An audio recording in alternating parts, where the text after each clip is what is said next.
these days online video is the most powerful tool. Can you kind of speak to that? Sure. Well, first of all, it's not as hard as it used to be, because people have realized, anybody who's tech savvy at all in business, and of course people in business, most of them are these days because everything's online. So it's not as hard to sell people on it as it used to be. People just used to think that was pie in the sky, Hollywood. How in the world can we pull that off and make that happen? But anymore, people are realizing that it's a far more accessible than it used to be.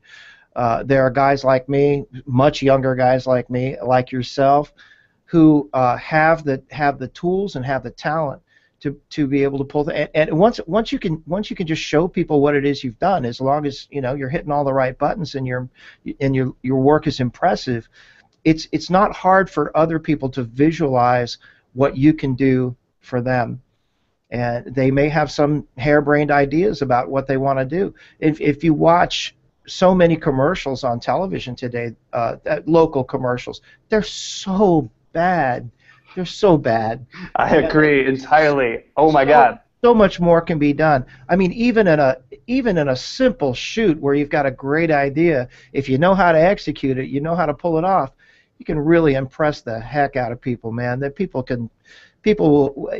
you'll have more work that you can handle just from 2 or 3 great commercials or documentaries, or I mean, people will start to line up to work with you. It's absolutely true. I think the big tip there is, like, maybe watch TV, watch things that are already out there, and learn what not to do. Something that rubs you the wrong way, just make sure not to do that in your stuff, and that pretty much helps you out a lot. That, but there's also very, very important is you as a person.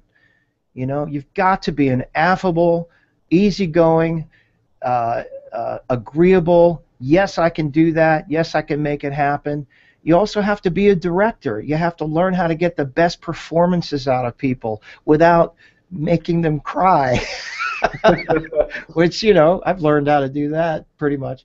That's, again, another really important aspect to this. If you can't get good, a lot of times in what we do, you don't get the best actors around, and you get people with wooden deliveries, and you got to learn how to direct people and get great performances out of them.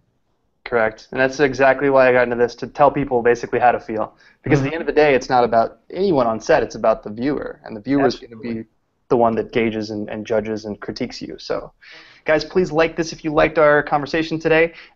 Feel free to ask any questions, comments down at the bottom. If you have any other questions for Stan in regards to getting started in production.